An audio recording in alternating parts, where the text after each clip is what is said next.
मैं रूम में अपने किसी काम में व्यस्त था। तभी किचन से अपनी माँ और बीवी की आवाज़ सुनी।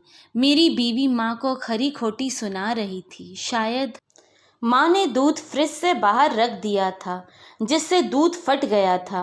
माँ बस यही कह रही थी कि उसने गलती से दूध बाहर छोड़ दिया, और मेरी बीवी उन्हें डांट लगा रही थी क्योंकि उसे मेरे लिए चाय बनानी थी, पर दूध फटा देख वो बौखला गई थी। मैं ये सब सुन रहा था, पर काम में व्यस्तता के कारण अपने काम में लग गया। ये कोई नई बात नहीं थी। सुलेखा की आदत सी हो गई थी माँ को खरी खोटी सुनाना। मैं भी सुलेखा की देखा देखी में कभी कभी माँ को डांट दिया करता था, और हमेशा उन दोनों के बीच मैं सुलेखा का ही पक्ष लेता और माँ को डांट देता था। आज जब मैं 3 दिन बाद घर आया तो माँ मेरे पास आकर अपने आंचल से मेरे मुंह को पोंछते हुए बोली, बेटा खाना लगा दूं? दूर से आया है, थक गया होगा, ला अपना पैर, जूता उतार देती हूँ। मैं चुपचाप माँ को देख रहा था और वो मेरे जूते को उतार रही थी। मैंने माँ से पूछा, सुलेखा कहाँ है?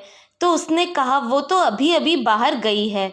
मुझे बताया कि तुम कुछ देर में आने वाले हो और कहकर चली गई। सुलेखा अपनी माँ को देखने गई थी। उसने मुझे पहले ही बताया था उसकी माँ की तबीयत खराब है, पर मुझे समझ में नहीं आ रहा था कि वो मेरे साथ भी तो जा सकती थी। मैं 3 दिन के बाद आया हूँ, पर वो मुझसे मिलने को भी नहीं रुकी। यही सब मेरे दिमाग में चल रहा था। तब तक माँ ने खाना लगा दिया था। माँ ने मुझे आवाज़ दी, बेटा मुंह हाथ धो लो, खाना लग गया है। मैं खाना खा के बिस्तर पर लेट गया, पर नींद नहीं आ रही थी।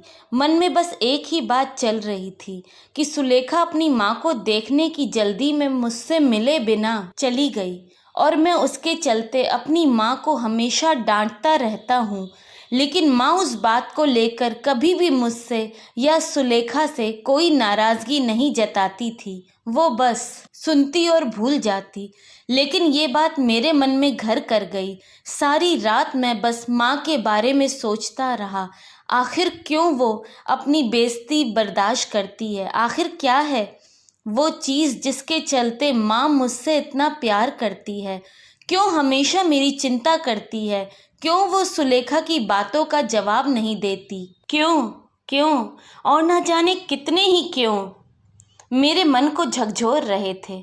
मैंने सुबह माँ को सबसे पहले यही पूछा, आखिर कौन सी बात है जिसके चलते तुम इतना सब सहती हो और उफ तक नहीं करती?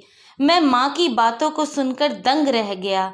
आज मुझे पता चल गया उस क्यों का कारण क्या है। माँ ने बहुत ही सहज भाव से कहा था, पर उनकी वो बातें मुझे आज सच से रूबरू करवा गई। उन्होंने कहा, बेटा अब मेरी ज़िंदगी तो कट गई, बस तुम्हारी चिंता हमेशा सताती रहती है। मैं तो 2-4 दिन की मेहमान हूँ, पर मेरे चलते तुम दोनों में अनबन ना हो, यही भगवान से दुआ करती हूँ। तुम दोनों खुश रहो, आबाद रहो।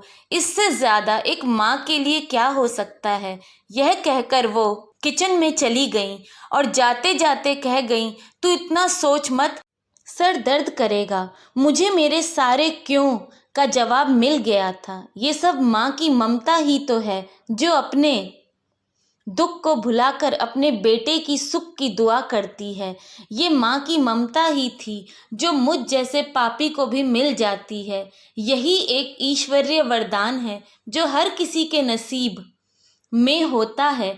बस मेरी तरह कई ऐसे हैं जो उस ममता की कीमत नहीं जानते।